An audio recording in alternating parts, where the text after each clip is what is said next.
Estamos encerrando a nossa matéria sobre iter crimes, o caminho do crime. Vocês perceberam que são vários aspectos, né? São vários detalhes que são importantes, né? São importantes para vocês. Vamos rememorizar, né? Vamos fazer uma retrospectiva só para que vocês não possam esquecer. Essa matéria é muito importante para a sua prova. Vamos lá. Então, pessoal, o iter crimes, ele é composto por 4 fases. E nessas 4 fases nós vimos quais são as fases que são relevantes e irrelevantes para o direito penal. Na primeira fase nós temos uma cogitação. Lembra que cogitação? Pensamentos, ideias. Nunca pode ser punido pelo direito penal, porque não pode agredir e nem lesionar e nem expor a risco de lesão bens jurídicos. Cogitação nunca é punida. Depois nós entramos na preparação. Preparação, em regra, também não é punido. Lembra que eu falei para vocês que o fato de uma pessoa se preparar para praticar um crime, normalmente não é crime, não é punido pelo direito penal. Excepcionalmente, exceção, podem existir algumas hipóteses de atos preparatórios que também são conhecidos como crimes obstáculo. Crime obstáculo, o que é um crime obstáculo? É um crime que envolve um ato preparatório de outro crime que já é punido. Então presta atenção, excepcionalmente o legislador ele pode pegar um ato preparatório de outro crime, a pessoa está praticando um ato preparatório de um crime que ela ia praticar e o legislador pode punir de forma antecipada esse ato preparatório, que é chamado de crime obstáculo, beleza? Então, mas em regra, a preparação, os atos preparatórios não são puníveis. Então uma pessoa, ela começa a ser punida quando ela começa a executar o crime. Atos executórios. Professor, mas como você me prova? Me prova que a pessoa só começa a praticar um crime quando ela começa a executar. Eu provo, só você abrir lá no artigo 14, inciso 2. Lembra que uma pessoa pode responder por um crime consumado ou tentado. Na melhor das hipóteses, tentado. A tentativa, pessoal, ela é melhor do que a consumação, óbvio, né? Por quê? Porque a pena vai ser menor, a pena vai ser reduzida. Consumação, a pena vai ser maior. Na verdade, a tentativa, pessoal, lembra que eu falei para vocês que a tentativa acontece quando o agente inicia a execução do crime e o crime não se consuma por circunstâncias alheias à vontade do agente? Então, quando isso acontece, a lei fala que a pena da tentativa é diminuída de 1 a 2/3. A tentativa também ela é uma causa de diminuição, ela minora, ela é uma minorante também. Por quê? Porque ela diminui a pena do réu. É óbvio, pessoal, se uma pessoa mata e uma pessoa tenta matar, qual que vai ser a pena menor? Da pessoa que tentou matar, a pessoa que matou vai ter a pena maior.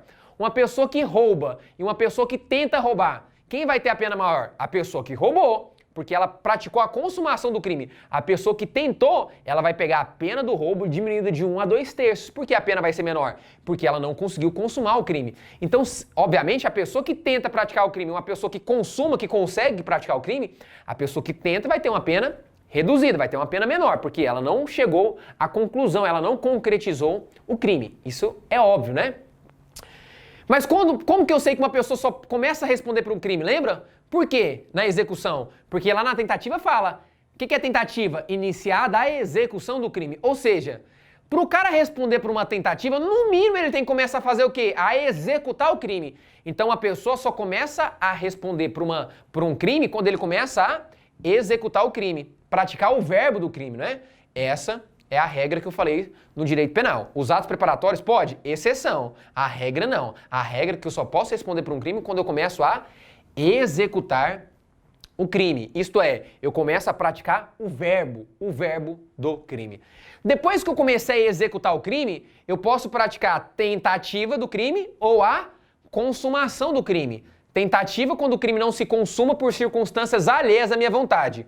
Consumação, quando eu consigo reunir, quando eu consigo praticar todos os elementos da definição legal. Isto é, quando, pessoal, eu consigo concretizar, praticar todos os elementos do crime, da conduta, do crime. Ficou claro? Pessoal, aqui na consumação, ó, aqui, ó, eu sei que não vai ficar tão bonitinho, mas só para você entender, ó. Aqui na consumação já era, o crime consumou, o crime já está completo, o crime já está perfeito, já acabou o iter crimes. O caminho do crime está encerrado. Então, o iter crimes ou o caminho do crime, ele se encerra, ele conclui-se, pessoal, na 4ª fase, na consumação. A partir do momento que o crime se consumou, o crime já concretizou, já se concretizou, já acabou, já era. Aí você fala, professor, mas que história é essa então do exaurimento? Que história é essa? O que é exaurimento, então? Por que você colocou exaurimento aí? Exaurimento, pessoal, o que é exaurimento? Exaurimento são os efeitos posteriores à consumação do crime.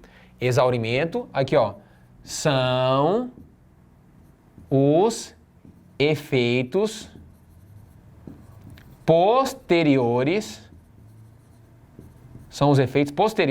à consumação do crime. Como assim, professor? Efeitos posteriores à consumação do crime?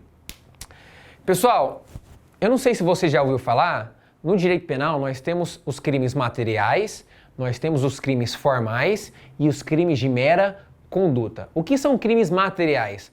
Crimes materiais são aqueles crimes que, para a sua consumação, é necessário a produção do resultado naturalístico. O que é produção do resultado naturalístico, pessoal? É a produção de um resultado material.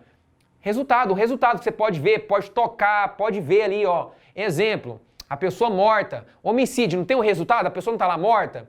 É um crime material. Por quê? Você precisa do resultado naturalístico, você precisa dessa mudança no mundo exterior, você precisa ver, você precisa estar ali, ó, se eu estou vendo a pessoa morta.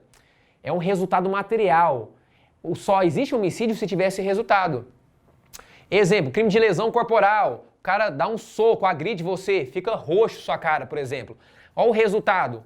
O resultado. Entenderam a lógica ou não? Isso é o resultado. Só tem lesão corporal se tiver esse resultado. Esse resultado naturalístico. Agora, pessoal, existem crimes que são chamados crimes formais. Crime formal, pessoal, é aquele crime que se consuma apenas com a conduta, independentemente se tiver o resultado ou não. Ué, professor, como assim? Eu não entendi. Presta atenção. Crimes formais são aqueles crimes que se consumam apenas com a conduta do agente, independentemente se vai acontecer um resultado naturalístico ou não. Ué, professor, me dá um exemplo. Vou dar um exemplo para você. O crime de extorsão mediante sequestro. O crime de extorsão mediante sequestro, previsto lá no artigo 159, se não me falha a memória, 159 do nosso Código Penal, lá fala, né? Vou até abrir aqui para vocês, posso ler para vocês também. Artigo 159 do nosso Código Penal. E eu vou ler para vocês e presta atenção que esse artigo, esse crime é um crime formal. Por quê? Porque para ele se consumar, não se exige a produção do resultado naturalístico. Vou ler para vocês. Fala o seguinte, ó. Artigo 159 do Código Penal. Sequestrar pessoa com o fim. Então perceba, com o fim de obter para si ou para outrem qualquer vantagem como condição ou preço do resgate. Pena de reclusão de 8 a 15 anos. Presta atenção. Esse crime, pessoal, acontece naqueles exemplos em que o sujeito sequestra a vítima, ele retira a liberdade da vítima, sequestra ela em casa, no carro, enfim, sequestra ela. Liga para a família e fala, ó, se não depositar o dinheiro, não tem o resgate. Se não depositar o dinheiro, a vítima não pode ser resgatada. Eu não vou falar onde que ela está, não vão conseguir achá-la. E mais, vou matá-la. Então perceba, ele sequestra a vítima, presta atenção aqui, ó, sequestra a vítima com o fim de obter para si ou para outro em qualquer vantagem como condição ou preço do resgate. Então, qual que é o objetivo dele? Qual que é a finalidade dele? A finalidade, se não depositar a grana, presta atenção, se não depositar o dinheiro, se não depositar a grana na minha conta bancária, tá aqui, ó, minha conta, ou na conta de outra pessoa, né? Porque muitos eles vão colocar a conta de outra pessoa, óbvio, né? Se não depositar nessa conta aqui, a vítima não vai ser resgatada, vai ficar aqui e vai morrer. Presta atenção. Esse crime é um crime formal por quê? Para que esse crime possa se consumar, vamos lá, para que o crime de extorsão mediante sequestro possa se consumar, é necessário que a família deposite o dinheiro na conta dele? Eu preciso desse resultado? Não, não preciso, pessoal. O simples fato dele sequestrar a vítima com o objetivo de o quê? De conseguir essa vantagem, já é extorsão mediante sequestro. Se ele já sequestrou a vítima com o objetivo de ligar para a família para conseguir esse dinheiro, para poder, como condição para resgatar ela, já é, pessoal, já é, o preço, né, para resgatar ela, já é extorsão mediante sequestro. Não importa o resultado, se a vítima, se a família vai depositar o dinheiro ou não, não importa. Então percebam que no crime de extorsão mediante sequestro, no momento que ele sequestrou a vítima com a finalidade, presta atenção, com a finalidade de obter para si ou para outra em qualquer vantagem, como condição ou preço do resgate, ele já praticou esse crime. Não importa se a família vai depositar esse valor que ele está querendo. Então vamos lá. No momento que ele já sequestrou com esse objetivo, o crime já se consumou. O crime já se concluiu aqui, já era. O crime já se consumou. Mas vamos imaginar nesse exemplo, vamos imaginar 2 exemplos. No primeiro exemplo, ele deixa sequestrada a vítima 2 dias, e no final das contas, ele solta a vítima. Ele solta a vítima, fala, a família não depositou o dinheiro, ele cansou e soltou a vítima. E a família resgatou. Ele praticou extorsão mediante sequestro? Já, porque ele já tinha sequestrado a vítima, já tinha, né, com essa finalidade de conseguir o valor, vantagem. Ele já praticou extorsão mediante sequestro. O crime já se consumou. Agora vamos pegar outro exemplo. Vamos imaginar outro exemplo, mas o mesmo crime. O sujeito sequestrou a vítima, deixou ela sequestrada aí várias semanas, ligava para a família, não vai depositar não. Se não depositar esse valor aí, 50 mil reais na minha conta, já era. Ficou, conversou, falou, ficou várias semanas comunicando com a família. Chegou uma hora que a família, realmente não tem como. Depositou o dinheiro na conta do que ele passou, que o bandido passou. Depositou e a vítima, presta atenção, ela foi resgatada. Nesse crime também, o crime se consumou. No momento que ele sequestrou a vítima lá atrás, no passado, lá atrás, quando ele sequestrou a vítima com essa finalidade, obter para si vantagem, grana, dinheiro, bens, enfim, uma vantagem, nesse momento o crime já se consumou. Só que nesse segundo exemplo, pessoal, ele exauriu. O que é exaurimento? Exaurimento, pessoal, quer dizer que ele foi até as últimas consequências, ele foi até a última gota. Todos os efeitos posteriores à consumação, o crime já tinha acontecido lá atrás, mas ele ainda ficou 2 semanas, ligou para a família, ficou no pé, ficou enchendo o saco, ameaçando, constrangendo a família, constrangendo a vítima, constrangendo a família e pá.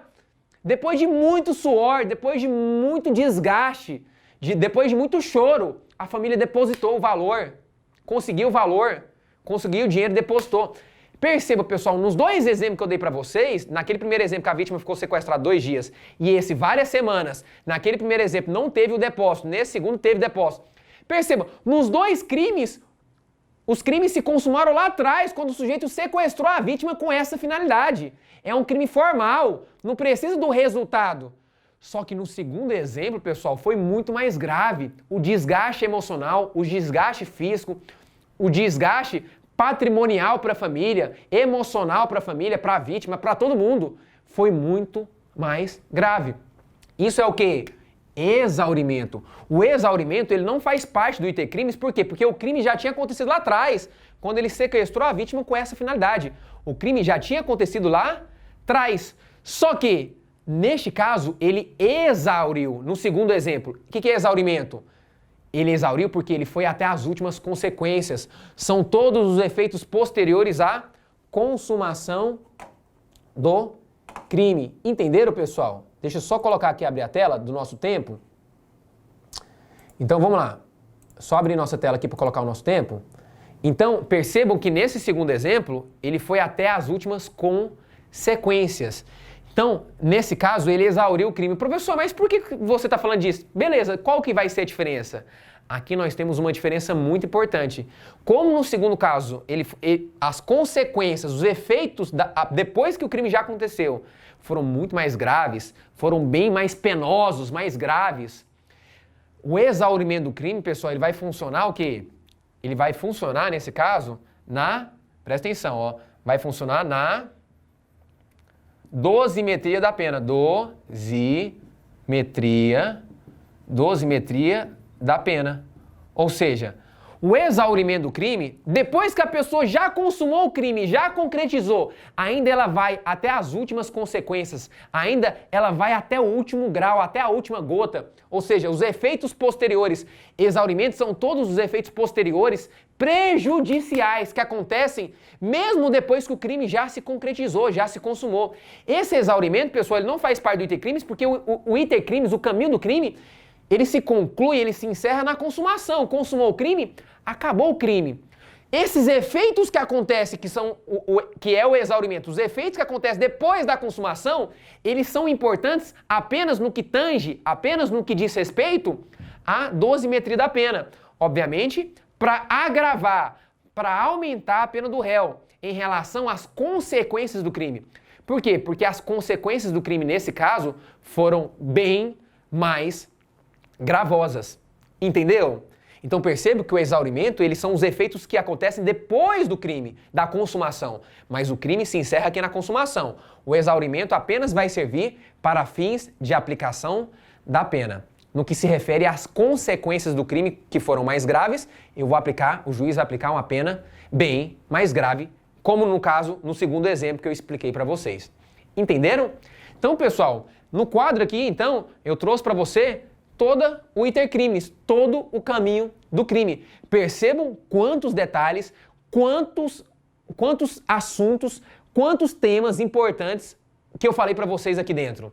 Percebam que tudo isso que eu falei para vocês despenca em concurso público. Então você que já anotou no seu caderno esse gráfico, essa linha do tempo, anotou tudo certinho?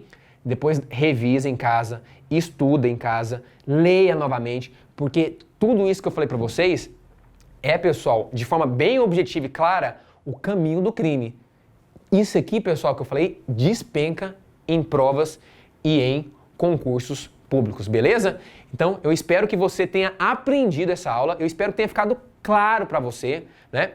E nós vamos, obviamente, né, ministrar outras matérias ainda, e nós encerramos, então, essa matéria, o caminho do crime.